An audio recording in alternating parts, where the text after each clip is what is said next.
한양 성저심리 바깥 관가에서 세운 자율소가 하나 있었습니다.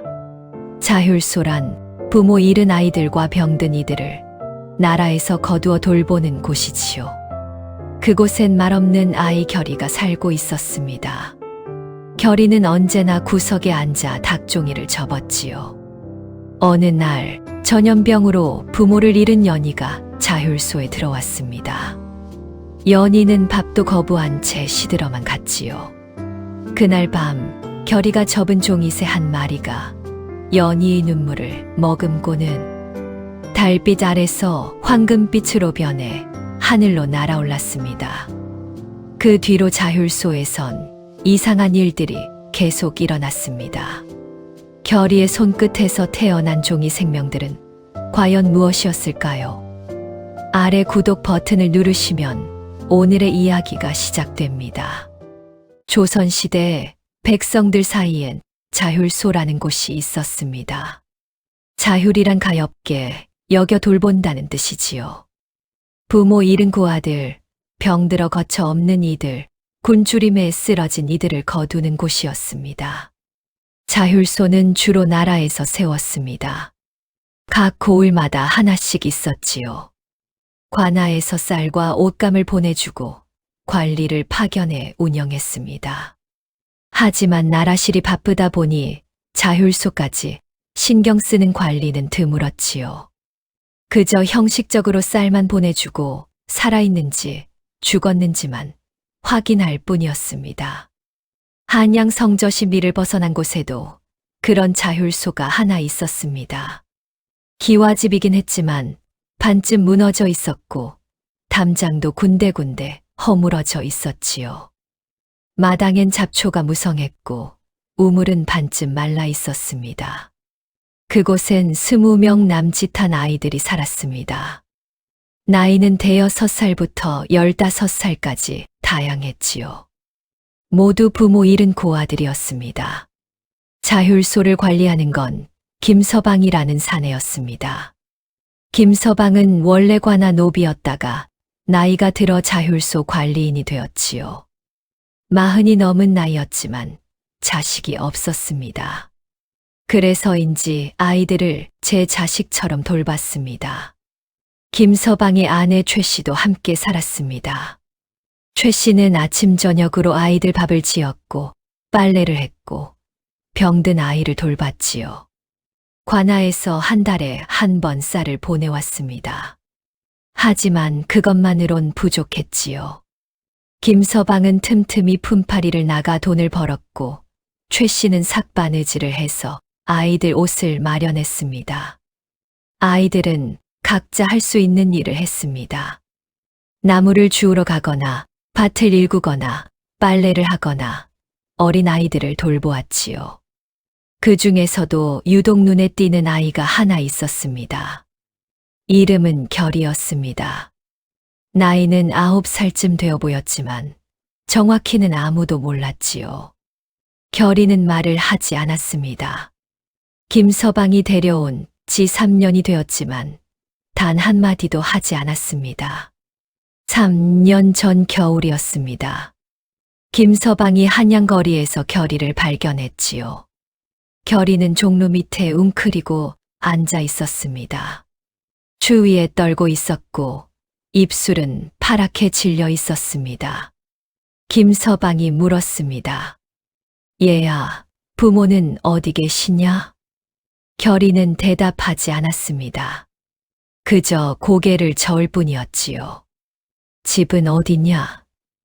결이는 또 고개를 저었습니다. 이름이 무엇이냐?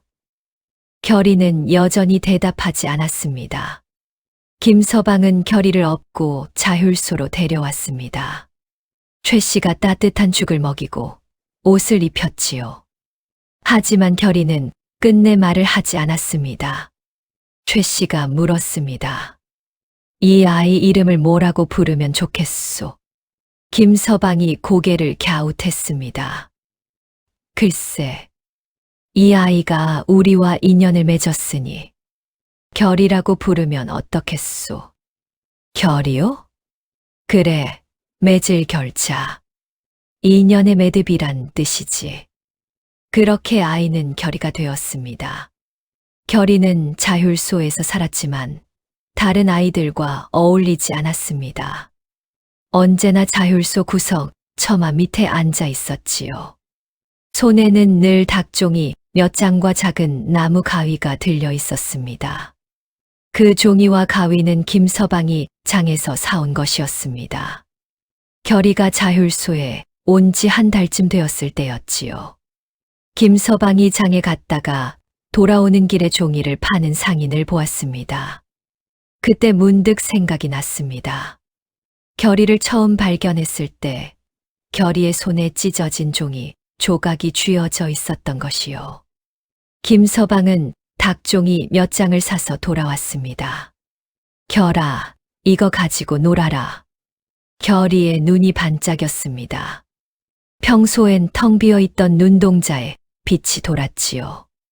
결의는 종이를 받아들고 한참을 들여다보았습니다. 그리고 다음 날부터 결의는 종이를 접기 시작했습니다. 처음엔 서툴렀습니다. 종이가 찢어지기도 하고 모양이 삐뚤어지기도 했지요. 하지만 날이 갈수록 솜씨가 늘었습니다. 한 달쯤 지나자 결의는 새도 접고 배도 접고 꽃도 접었습니다. 학도 접고 개구리도 접었지요. 손놀림이 신기할 정도로 빨랐습니다. 거친 닭종이가 결의의 손을 거치면 금세 생명이 있는 것처럼 변했습니다. 다른 아이들이 신기해했습니다. 결아, 나도 가르쳐줘. 누군가 다가가 말을 걸었습니다. 결의는 고개를 끄덕이고 종이를 나눠주었지요. 하지만 말은 하지 않았습니다. 그저 손짓으로 접는 방법을 보여줄 뿐이었습니다. 아이들은 결의를 따라 종이를 접으려 했지만 쉽지 않았습니다. 어떻게 이렇게 잘 접어? 진짜 신기하다. 아이들은 점차 포기하고 흩어졌습니다. 결의는 다시 혼자가 되었지요. 김서방과 최 씨만이 가끔 결의 옆에 앉았습니다. 오늘은 무엇을 접고 있느냐? 결의는 대답 대신 방금 접은 종이학을 김서방에게 내밀었습니다. 김서방은 그것을 받아 들고 한참을 들여다보았지요. 참 곱구나. 내 솜씨가 날로 늘는구나. 김서방의 말에도 결의는 아무 반응이 없었습니다. 그저 다시 새로운 종이를 꺼내 접기 시작할 뿐이었지요. 최 씨는 걱정스러운 얼굴로 물었습니다. 여보, 결의가 언제쯤 말을 할까요? 글쎄, 마음의 상처가 깊은 게지. 때가 되면 말하겠지. 그렇게 계절이 흘렀습니다. 봄이 오고 여름이 가고 가을이 왔습니다. 자율소의 하루하루는 비슷했습니다. 아침 죽을 먹고 낮에는 일하고 저녁엔 모닥불 앞에 모여 앉아 김서방의 이야기를 듣는 것이 전부였지요. 그러던 어느 가을날이었습니다. 자율소 문을 두드리는 소리가 들렸습니다. 김서방이 문을 열자 관복을 입은 관속 하나가 서 있었지요. 관속의 옆에는 작은 아이 하나가 서 있었습니다. 김서방, 새로 들어올 아이를 데려왔네. 관속의 목소리는 무뚝뚝했습니다. 네, 알겠습니다. 이 아이 부모가 사흘 전 역병으로 세상을 떠났다네. 한날 한시에 두 분 다 가셨지. 친척도 없고 갈 곳도 없다 하니 자네가 맡아주게. 김서방은 고개를 끄덕였습니다. 그리하겠습니다. 관속은 아이를 남겨두고 떠났습니다. 대여섯 살쯤 되어 보이는 여자아이였지요. 아이는 눈을 감고 서 있었지만 얼굴에 눈물 자국이 말라 있었습니다. 김서방이 아이에게 물었습니다. 이름이 무엇이냐? 아이는 대답하지 않았습니다. 배고프지 않느냐? 아이는 여전히 대답하지 않았습니다. 최 씨가 나와서 아이의 손을 잡았습니다. 이리 오너라. 따뜻한 방에 들어가자. 아이는 최 씨를 따라갔습니다. 하지만 눈은 감은 채였지요. 최 씨가 밥을 입에 넣어 주었지만 아이는 삼키지 않았습니다. 물을 주어도 마시지 않았지요. 아이고, 이를 어쩌나. 다른 아이들이 모여들었습니다. 아주머니, 저 아이가 왜 저래요? 마음의 문을 닫았구나. 너무 큰 슬픔을 겨우면 그렇게 되는 법이란다. 최 씨는 아이를 따뜻한 방에 눕혔습니다. 그리고 아이들에게 말했지요. 너희들도 잘 돌봐주거라. 저 아이는 지금 마음이 많이 아플 게다. 아이들은 고개를 끄덕였습니다. 모두들 비슷한 경험이 있었으니까요. 부모를 잃은 슬픔, 홀로 남겨진 외로움을 알고 있었습니다. 하지만 새로운 아이는 사흘이 지나도 눈을 뜨지 않았습니다. 밥도 먹지 않고 물도 마시지 않았지요. 최 씨가 억지로 물을 입에 넣어주면 그제야 조금 삼킬 뿐이었습니다. 나흘째 되던 날, 김서방은 아이들을 모아놓고 물었습니다. 저 아이 이름을 무엇으로 하면 좋겠느냐? 아이들이 이것저것 말했습니다. 예쁘게 생겼으니까 예화는 어때요? 아니야, 꽃 같으니까 꽃님이 좋겠어. 연꽃처럼 맑으니까 연희는 어때요? 김서방은 마지막 제안에 고개를 끄덕였습니다. 그래, 연희로 하자. 진을 속에서도 맑은 꽃을 피우는 연꽃처럼 저 아이도 슬픔을 이겨내고 아름답게 자라기를 바라마. 그렇게 아이는 연희가 되었습니다. 하지만 연희의 상태는 나아지지 않았습니다. 오히려 점점 더 수척해져 갔지요. 뺨은 푹 꺼지고 눈은 깊이 들어갔습니다. 김서방과 최 씨는 걱정이 되어 밤마다 연희 곁을 지켰습니다. 닷새째 되던 밤이었습니다. 달이 유난히 밝았습니다. 달빛이 방 안까지 들어와 연희의 얼굴을 비췄지요. 연희는 여전히 눈을 감고 있었습니다. 작은 입술은 바짝 말라 있었습니다. 그때 처마 밑에 앉아 있던 결이가 천천히 일어났습니다. 결이는 품속에서 닭종이 한 장을 꺼냈습니다. 달빛 아래서 종이를 펼치고 조심스럽게 접기 시작했지요. 접고 또 접고 다시 접었습니다. 손놀림이 평소보다 더 섬세했습니다. 마치 무언가 소중한 것을 다루듯이 조심스러웠지요. 잠시 후 결이의 손 위에 작은 종이 새 한 마리가 완성되었습니다. 날개를 활짝 편 모습이었지요. 작았지만 생생했습니다. 금방이라도 날아오를 것 같았습니다. 결이는 그 종이 새를 들고 연희가 누워있는 방으로 들어갔습니다. 최 씨는 결이를 보고 조용히 물었습니다. 결아, 무엇을 하려느냐? 결이는 대답 대신 연희 곁으로 다가갔습니다. 그리고 연희의 뺨을 가만히 들여다보았지요. 연희의 눈꺼풀이 살짝 떨렸습니다.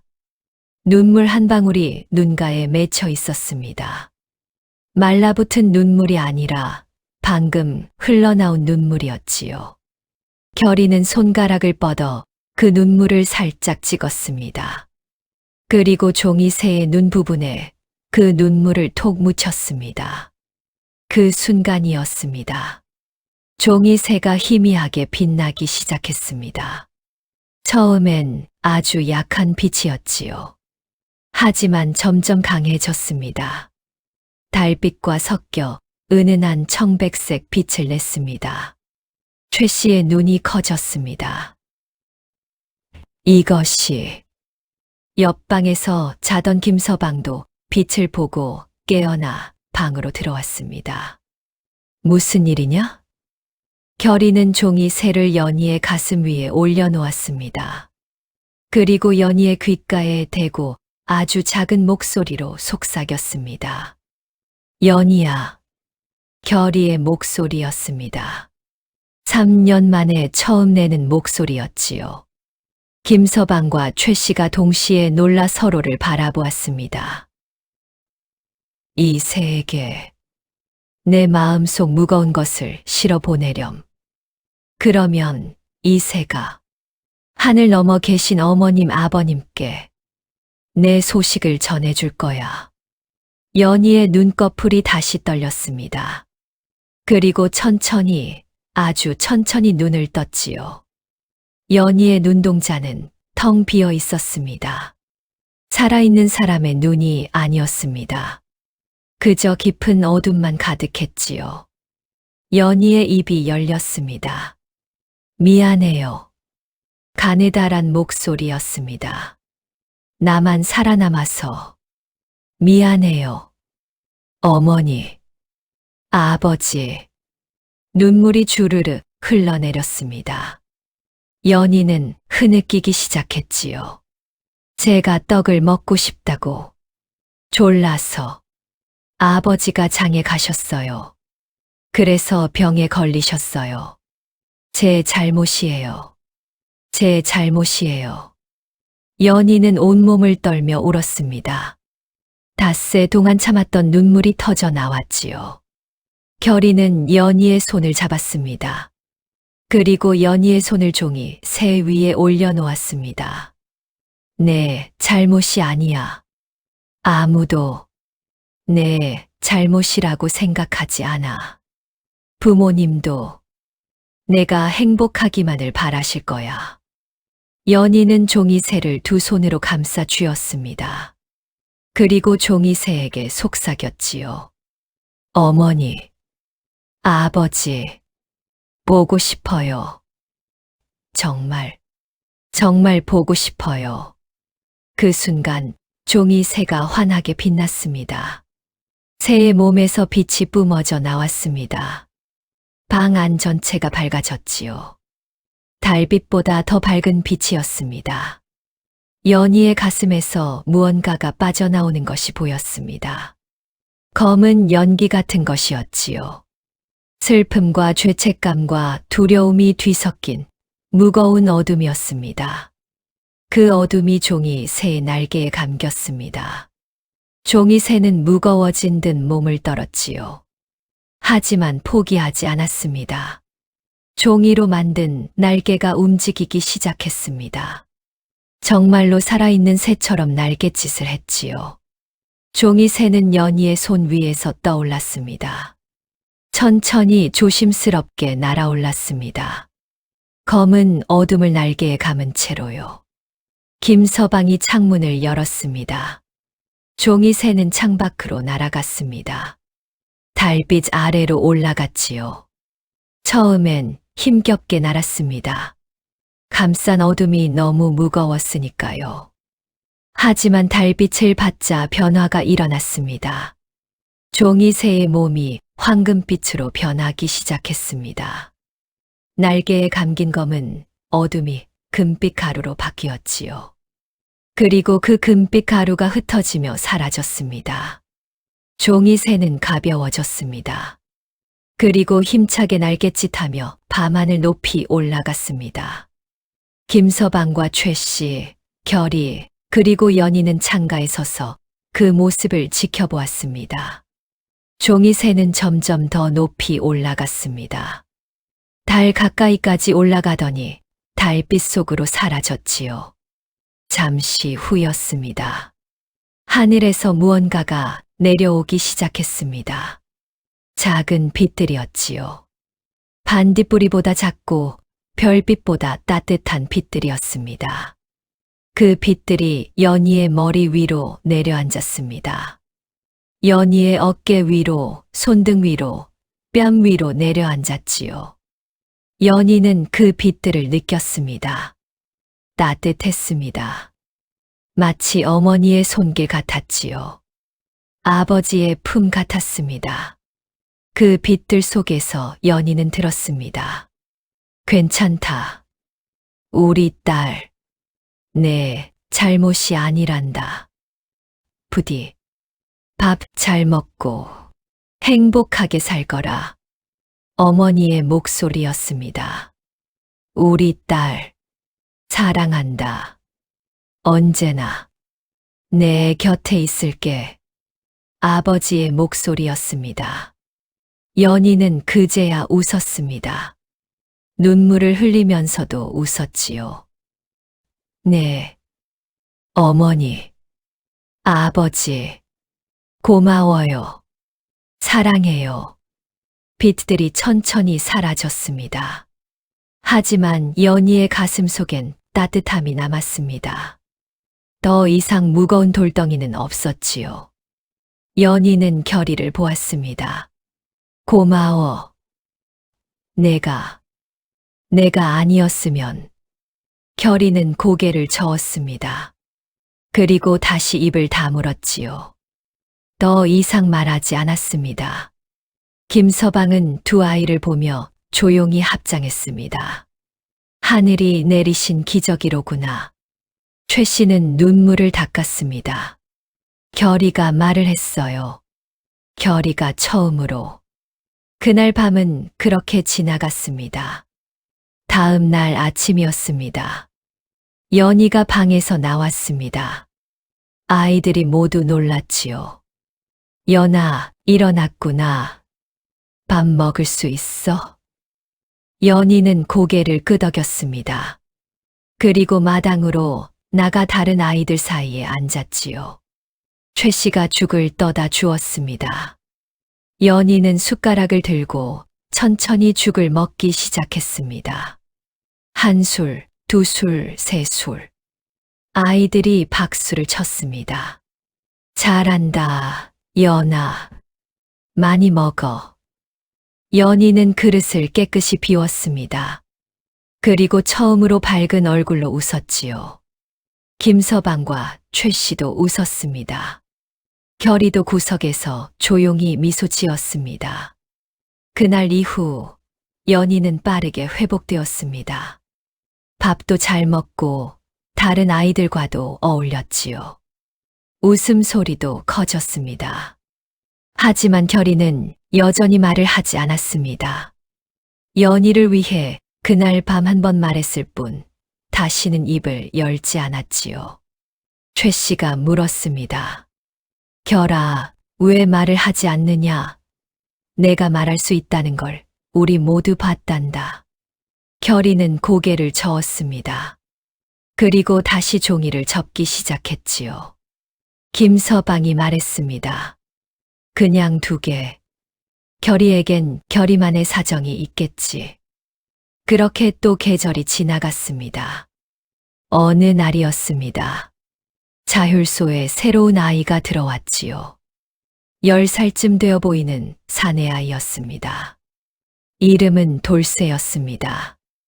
돌쇠는 홀로 사는 할머니와 살았는데 그 할머니마저 세상을 떠나는 바람에 자율소로 오게 되었습니다. 돌쇠는 활발한 아이였습니다. 다른 아이들과 금세 친해졌지요. 하지만 한 가지 문제가 있었습니다. 돌쇠는 밤마다 악몽을 꾸었습니다. 할머니, 할머니. 한밤중에 돌쇠의 비명소리가 들렸습니다. 아이들이 모두 깼지요. 최 씨가 달려왔습니다. 돌쇠야, 괜찮으냐? 돌쇠는 식은땀을 흘리며 떨고 있었습니다. 할머니가 저를 찾으세요. 어둠 속에서 저를 부르세요. 꿈이란다, 돌쇠야. 그냥 꿈일 뿐이야. 하지만 다음 날 밤도, 그 다음 날 밤도 똑같았습니다. 돌쇠는 매일 밤 악몽에 시달렸지요. 아이들도 잠을 제대로 잘 수 없었습니다. 돌쇠의 비명소리에 깨곤 했으니까요. 김서방이 걱정스러운 얼굴로 말했습니다. 이래서야 돌쇠도 다른 아이들도 제대로 쉬지 못하겠네. 일주일쯤 지났을 때였습니다. 결의가 돌쇠에게 다가갔습니다. 손에는 종이배 한 척이 들려 있었지요. 돌쇠가 물었습니다. 결아, 이게 뭐야? 결이는 대답하지 않았습니다. 그저 종이배를 돌쇠 손에 쥐어주었지요. 이걸로 뭐 하라고. 결이는 돌쇠의 손을 잡고 우물가로 갔습니다. 우물 옆엔 작은 물독이 하나 있었지요. 빗물을 받아두는 독이었습니다. 결이는 물독을 가리켰습니다. 그리고 종이배를 가리켰습니다. 돌쇠가 고개를 갸웃했습니다. 배를 띄우라고? 결이가 고개를 끄덕였습니다. 왜? 결이는 돌쇠의 가슴을 가리켰습니다. 그리고 종이배를 가리켰습니다. 그리고 하늘을 가리켰지요. 돌쇠는 결이의 뜻을 이해할 수 없었습니다. 하지만 결이의 눈빛이 진지했습니다. 알았어, 띄워볼게. 돌쇠는 종이배를 물 위에 띄웠습니다. 종이배가 물 위에 떴습니다. 흔들리며 천천히 움직였지요. 결이가 돌쇠의 손을 잡았습니다.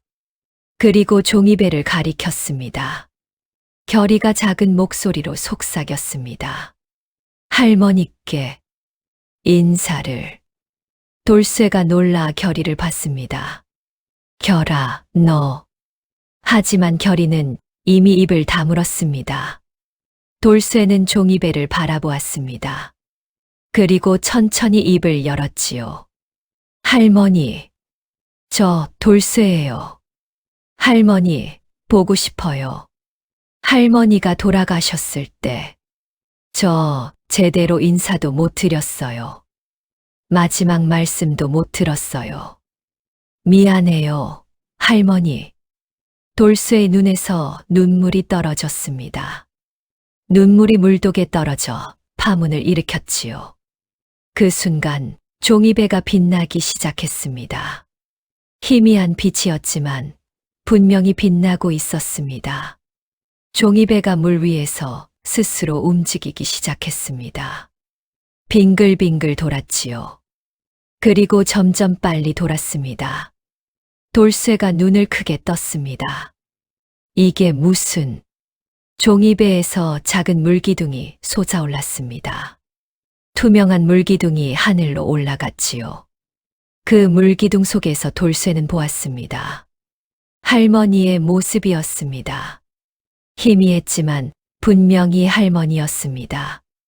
환한 미소를 짓고 계셨지요. 할머니가 손을 흔들었습니다. 그리고 입을 움직였습니다. 소리는 들리지 않았지만 돌쇠는 알 수 있었습니다. 괜찮다. 우리 돌쇠. 잘 자라거라. 할미는 언제나 내 곁에 있단다. 돌쇠는 울먹이며 손을 흔들었습니다. 할머니. 물기둥이 천천히 사라졌습니다. 할머니의 모습도 함께 사라졌지요. 종이배는 다시 평범한 종이배가 되어 물 위에 떠 있었습니다. 돌쇠는 한참을 물독을 바라보았습니다. 눈물이 계속 흘렀지만 이번엔 슬픈 눈물이 아니었습니다. 할머니, 안녕히 가세요. 저 잘 살게요. 걱정하지 마세요. 돌쇠는 종이배를 건져 올렸습니다. 그리고 소중히 품에 안았지요. 그날 밤 돌쇠는 처음으로 편안히 잠들었습니다. 악몽도 꾸지 않았지요. 다음 날 아침 돌쇠는 환한 얼굴로 일어났습니다. 잘 잤니, 돌쇠야? 최 씨가 물었습니다. 네, 아주머니. 정말 오랜만에 편히 잤어요. 아이들도 기뻐했습니다. 다행이다. 이제 우리도 푹 잘 수 있겠다. 돌쇠는 결이를 찾았습니다. 결이는 여느 때처럼 처마 밑에 앉아 종이를 접고 있었지요. 결아, 고마워. 돌쇠가 말했습니다. 내가 아니었으면 난 계속 괴로웠을 거야. 정말 고마워.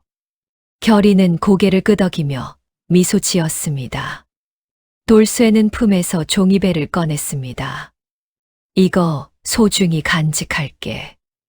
그날 이후 돌쇠는 밝아졌습니다. 밤에도 잘 자고 낮에도 활기차게 놀았지요. 이 소문은 자율소 아이들 사이에 퍼졌습니다. 결이가 만든 종이가 신기한 힘이 있대. 정말. 응, 연희도 그랬고 돌쇠도 그랬잖아. 아이들은 결이를 신기하게 바라보았습니다. 하지만 아무도 함부로 다가가지 못했지요. 결이의 능력이 신비롭고도 두려웠으니까요. 그렇게 또 시간이 흘렀습니다. 겨울이 왔습니다. 자율소는 추웠지요. 판자 사이로 찬바람이 들어왔고 아이들은 모닥불 앞에 모여 앉아 몸을 녹였습니다. 그 즈음 자율소에 또 새로운 아이가 들어왔습니다. 12살쯤 되어 보이는 소년이었지요. 이름은 석이였습니다. 석이는 원래 양반집 종이었습니다. 하지만 주인집이 몰락하면서 석이도 갈 곳을 잃었지요. 관아에서 석이를 자율소로 보냈습니다. 석이는 다른 아이들과 달랐습니다. 말수가 적었고 항상 구석에 앉아 있었지요. 밥도 잘 먹지 않았습니다. 최 씨가 걱정했습니다. 석이야, 왜 밥을 안 먹느냐? 배가 안 고파요. 그래도 먹어야지. 안 먹으면 병이 난단다. 하지만 석이는 고개를 저었습니다. 사흘쯤 지났을 때 김서방이 석이를 불렀습니다. 석아, 잠깐 이리 오너라. 석이가 김서방 앞에 섰습니다. 무슨 걱정이 있느냐? 말해보거라. 석이는 한참을 망설이다가 입을 열었습니다. 제가 주인 도령님 책을 잃어버렸어요. 책. 네. 도령님이 아끼시던 책이었어요. 제가 서재를 청소하다가 실수로 어디 두었는지 기억이 안 나요. 도령님께 혼날까봐 무서워서 그냥 도망쳤어요. 석이의 목소리가 떨렸습니다. 그게 그렇게 큰 잘못이냐? 도령님이 그 책을 정말 아끼셨어요. 돌아가신 할아버지께서 물려주신 책이래요. 저 때문에. 석이는 울먹였습니다. 김서방이 한숨을 쉬었습니다. 그래, 그게 마음에 걸려서 밥도 못 먹는구나. 죄송해요. 저 나쁜 놈이에요. 아니다. 내가 나쁜 게 아니라 그저 실수했을 뿐이야. 누구나 실수는 하는 법이란다. 하지만 석이는 고개를 저었습니다. 아니에요. 전 용서받을 수 없어요. 그날 밤이었습니다. 결이가 석이에게 다가왔습니다. 손에는 종이학 한 마리가 들려 있었지요. 석이가 고개를 들었습니다. 결아, 이게 뭐야? 결이는 종이학을 석이 손에 쥐어 주었습니다. 이건. 결이가 작은 목소리로 속삭였습니다. 이 학은 잃어버린 것을 찾아준단다. 석이의 눈이 커졌습니다. 정말. 결이가 고개를 끄덕였습니다. 하지만 내가 진심으로 미안해하는 마음을 담아야 해. 그래야 학이 날아갈 수 있어. 석이는 종이학을 두 손으로 감췄습니다. 전 정말 미안해요. 정말로요. 석이의 눈에서 눈물이 떨어졌습니다. 눈물이 종이학의 날개에 젖었지요. 그 순간 종이학이 빛나기 시작했습니다. 은은한 금빛이었습니다. 종이학의 날개가 펄럭이기 시작했지요. 석이가 놀라 학을 놓았습니다. 종이학은 공중에 떠올랐습니다. 방 안을 한 바퀴 돌더니 창문으로 날아갔지요. 창문이 저절로 열렸습니다. 종이학은 밤하늘로 날아올랐습니다. 어디로 가는 거야? 석이가 물었습니다. 내가 잃어버린 것이 있는 곳으로. 결이가 대답했습니다. 종이학은 한양 거리를 날아갔습니다. 달빛을 받으며 반짝이는 모습이 아름다웠지요. 한참을 날아간 종이학은 어느 양반집 앞에 내려앉았습니다. 서기가 일했던 그 집이었습니다. 종이학은 담을 넘어 서재로 들어갔습니다. 서재 안은 어두웠지요. 하지만 종이학은 빛을 내고 있었습니다. 종이학은 서재를 돌아다녔습니다. 책상 위를, 책장 사이를, 구석구석을 살폈지요. 그러다 책상 밑 구석에서 무언가를 발견했습니다. 책 한 권이었습니다. 먼지에 덮여 있었지만 분명히 책이었지요. 종이학은 그 책 위에 내려앉았습니다. 그리고 날개로 책을 감쌌습니다. 잠시 후 종이학이 다시 날아올랐습니다. 책을 부리에 물고 날아올랐지요. 종이학은 다시 자율소로 돌아왔습니다. 창문으로 들어와 서기 앞에 책을 떨어뜨렸습니다. 서기가 책을 집어들었습니다. 이게 그 책이에요. 서기는 믿을 수 없다는 표정으로 책을 들여다보았습니다. 어떻게 이게 여기에? 종이학은 다시 평범한 종이학이 되어 바닥에 떨어졌습니다. 서기는 종이학을 조심스럽게 주워 들었습니다. 고마워. 정말 고마워. 다음 날 서기는 김서방에게 부탁했습니다. 아저씨, 제가 도령님 댁에 다녀와도 될까요? 무엇하러? 책을 돌려드리고 사과하고 싶어요. 김서방은 고개를 끄덕였습니다. 그래, 다녀오너라. 마음의 짐을 내려놓는 게 좋겠구나. 서기는 책을 품에 안고 옛 주인 집으로 갔습니다. 대문을 두드리자 하인이 나왔습니다. 누구냐? 서기라고 합니다. 도령님을 뵙고 싶습니다. 하인은 서기를 알아보고 놀랐습니다. 서기? 내가 왜? 죄송합니다. 도령님께 꼭 드릴 말씀이 있습니다. 잠시 후 도령이 나왔습니다. 서기와 비슷한 또래의 소년이었지요. 서가, 그동안 어디 있었느냐? 죄송합니다, 도령님. 제가 이 책을 잃어버렸습니다. 그게 무서워서 도망쳤습니다. 정말 죄송합니다. 서기는 깊이 고개를 숙이며 책을 내밀었습니다.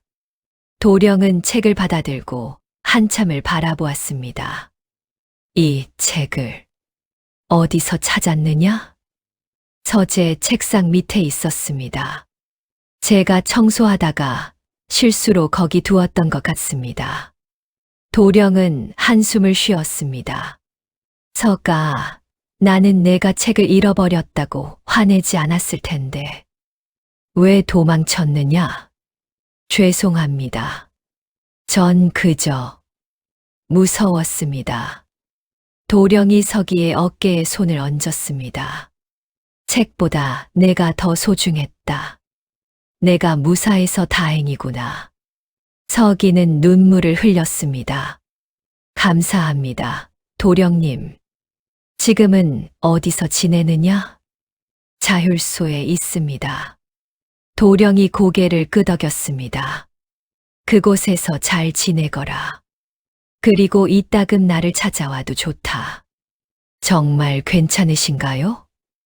그럼 우리는 친구 아니었느냐? 서기는 환하게 웃었습니다. 며칠 만에 처음 짓는 웃음이었지요. 서기는 자율소로 돌아왔습니다. 마음이 한결 가벼웠습니다. 그날부터 서기는 밥도 잘 먹고 다른 아이들과도 어울렸습니다. 서기는 결이에게 다가가 말했습니다. 결아, 내 덕분에 마음의 짐을 내려놓았어. 정말 고마워. 결이는 미소 지으며 고개를 끄덕였습니다. 그렇게 또 한 아이가 치유되었습니다. 자율소의 아이들 사이에서 결이는 특별한 존재가 되어 갔습니다. 슬픈 일이 있거나 마음이 괴로운 일이 있으면 결이를 찾았지요. 어느 날 7살 난 여자아이 보기가 울고 있었습니다. 왜 우느냐, 보가? 최 씨가 물었습니다. 언니가 보고 싶어요. 보기에게는 언니가 하나 있었습니다. 부모가 돌아가신 후 언니와 보기는 서로 다른 곳으로 보내졌지요. 언니는 어느 양반집의 종으로 팔려갔고 보기는 자율소로 왔습니다. 언니가 어디 있는지 아느냐? 아니요. 몰라요. 언니 얼굴도 이제 잘 기억이 안 나요. 그게 더 슬퍼요. 보기는 엉엉 울었습니다. 결이가 다가왔습니다. 손에는 작은 종이 인형 개가 들려 있었지요. 이게 뭐예요? 보기가 물었습니다. 결이는 종이 인형 하나를 보기에게 주었습니다.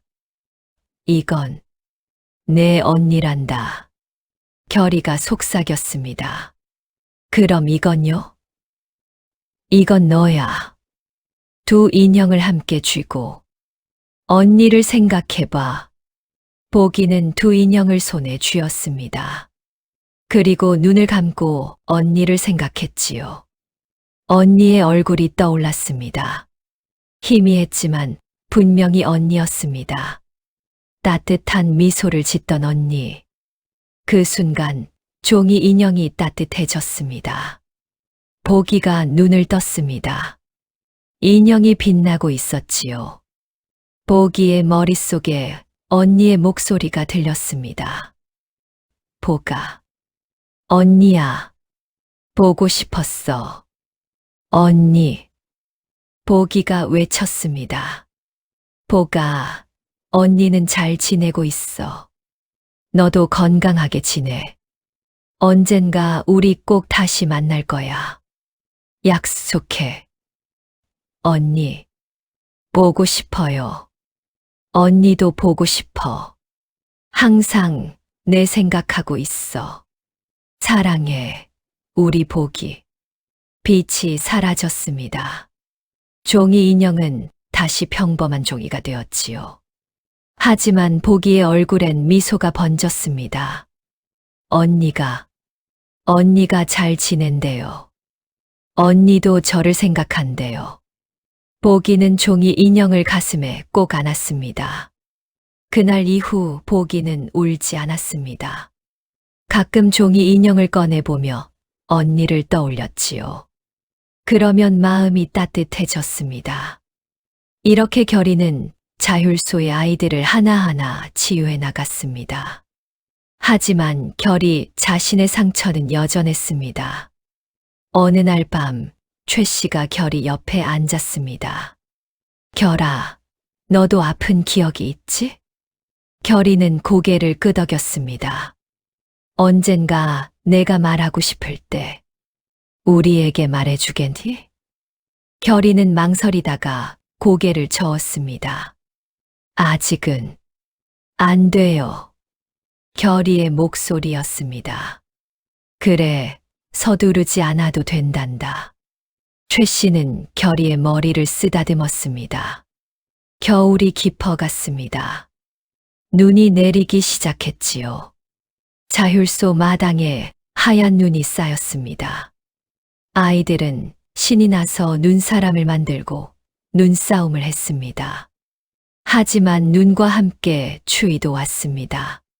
자율소는 더욱 추워졌지요. 어느 날 5살짜리 남자아이 쇠돌이가 열이 났습니다. 추워. 쇠돌이가 떨었습니다. 최 씨가 이불을 덮어주었지만 열은 내리지 않았습니다. 이를 어쩌나. 약도 없는데.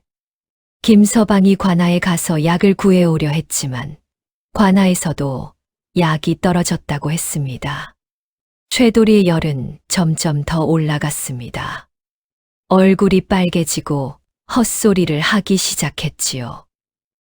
엄마, 아이들이 모두 걱정했습니다. 쇠돌이 괜찮겠죠? 열이 너무 높은데. 그날 밤 결이가 쇠돌이 곁으로 갔습니다.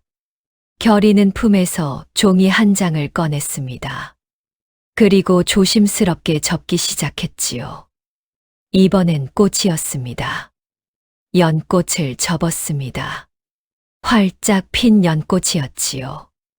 결이는 연꽃을 쇠돌이의 이마에 올려놓았습니다. 쇠돌아, 아프지 마. 제발.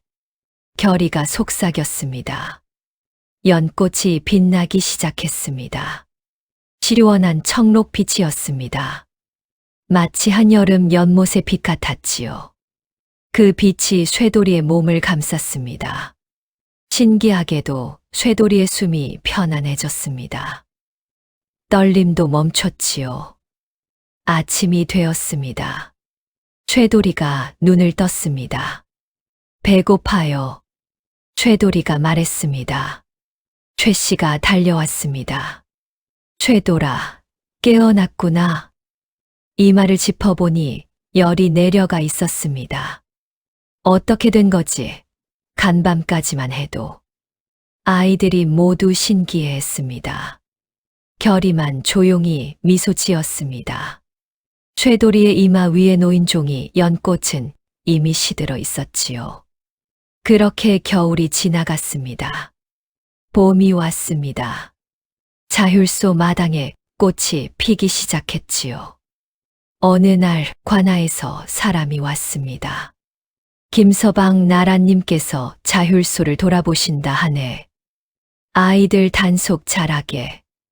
김서방이 놀랐습니다. 나라님께서.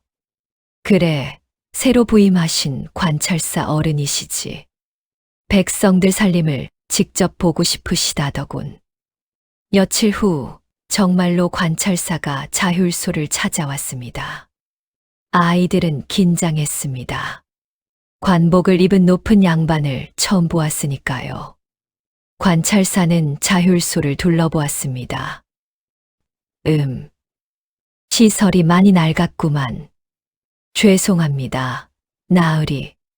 김서방이 고개를 숙였습니다. 아니네, 자네 잘못이 아니지. 관아에서 신경을 못 썼구만. 관찰사는 아이들을 보았습니다. 얘들아, 이리 오너라. 아이들이 조심스럽게 다가갔습니다. 밥은 잘 먹고 있느냐?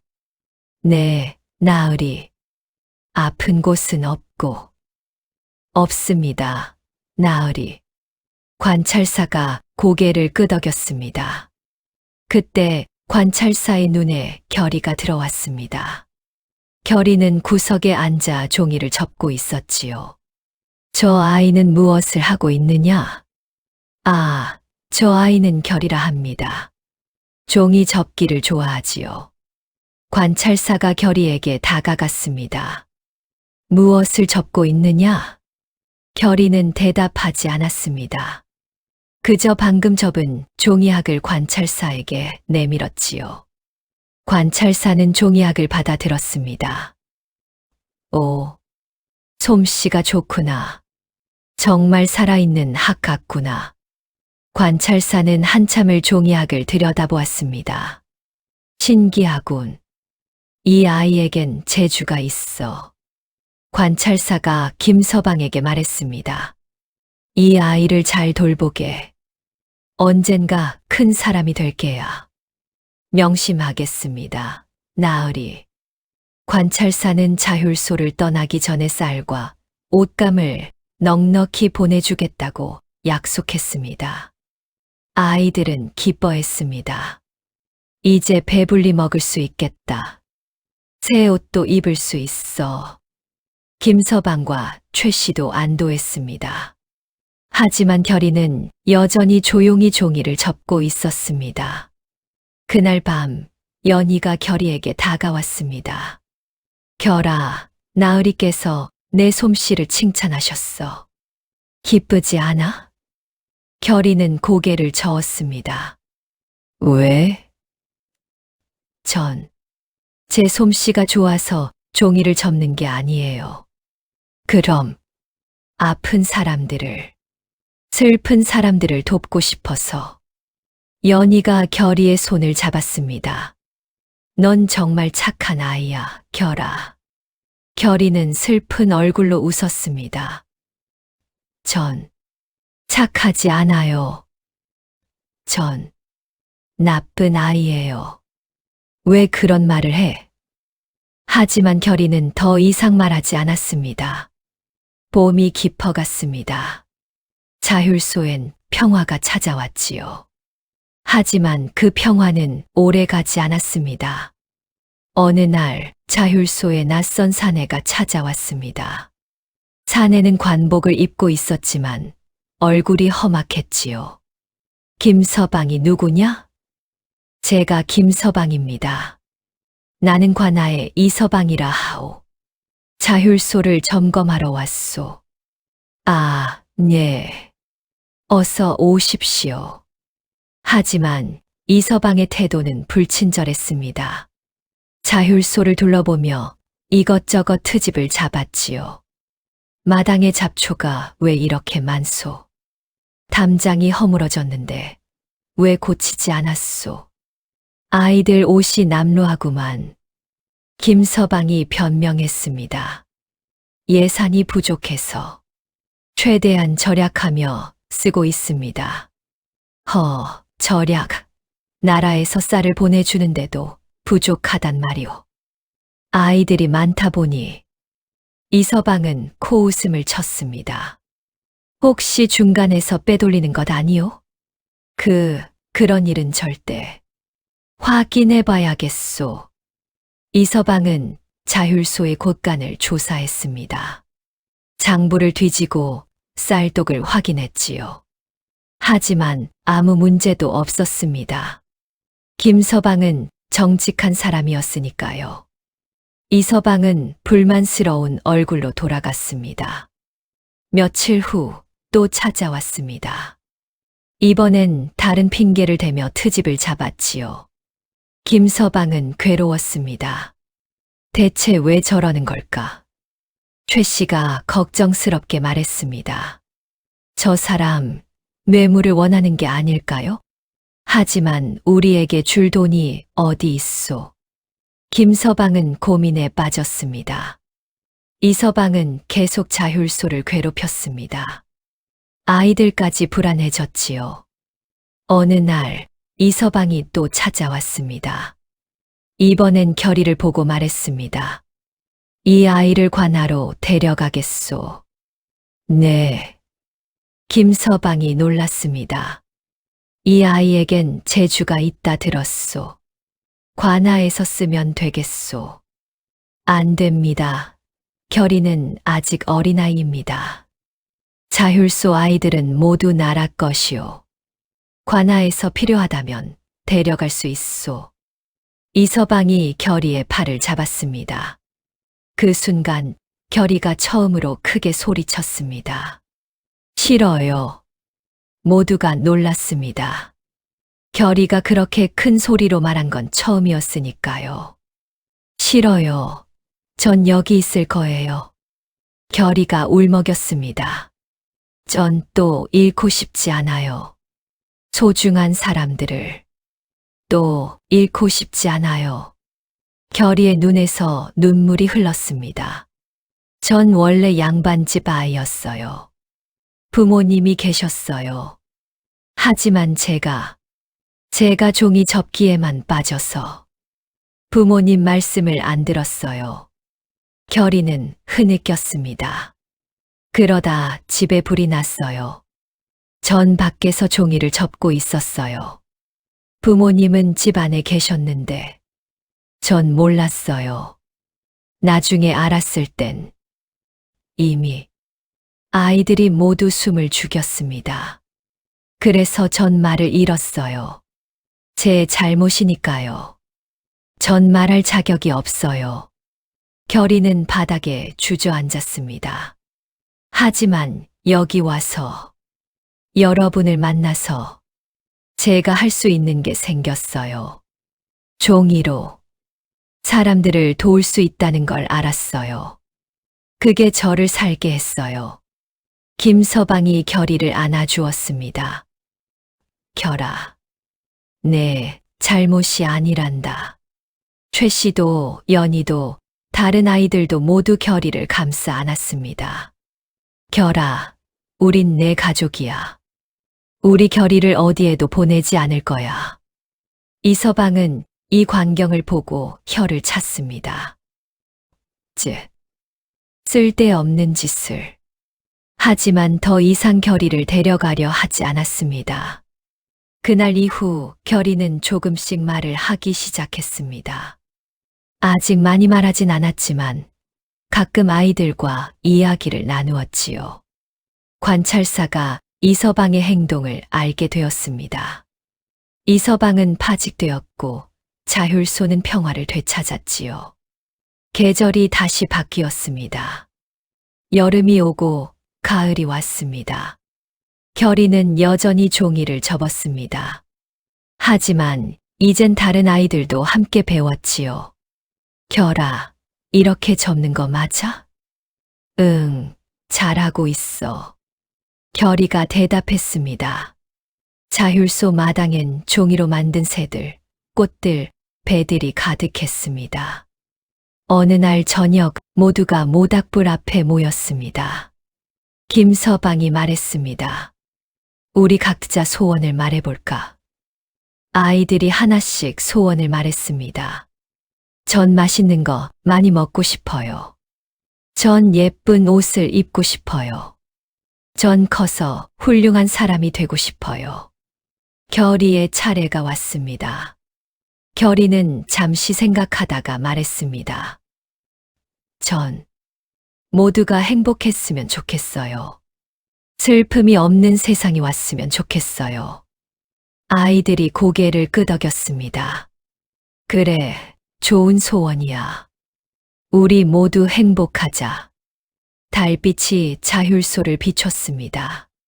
결이는 품에서 종이 한 장을 꺼냈지요. 마지막 종이었습니다. 결이는 그 종이로 큰 학 한 마리를 접었습니다. 가장 정성스럽게, 가장 아름답게 접었지요. 그리고 모두의 눈물을 모았습니다. 기쁨의 눈물, 감사의 눈물, 희망의 눈물을. 학의 날개에 그 눈물을 하나하나 묻혔습니다. 학이 빛났습니다. 무지갯빛으로 빛났지요. 학이 날아올랐습니다. 하늘 높이 올라갔습니다. 그리고 밤하늘에 흩어졌습니다. 수많은 별이 되어 반짝였지요. 아이들이 환호했습니다. 와, 정말 예쁘다. 결이는 하늘을 보며 속삭였습니다. 부모님, 이제 전 괜찮아요. 저 여기서 잘 살고 있어요. 걱정하지 마세요. 바람이 불었습니다. 따뜻한 바람이었지요. 그 바람 속에서 결이는 들었습니다. 부모님의 목소리를. 잘했다, 우리 결이. 정말 잘했구나. 결이는 눈물을 흘리며 웃었습니다. 그날 밤 자율소의 모든 아이들이 편안히 잠들었습니다. 결이도 처음으로 악몽 없이 잠들었지요. 자율소의 종이 새들은 오늘도 누군가의 슬픔을 싣고 날아갑니다.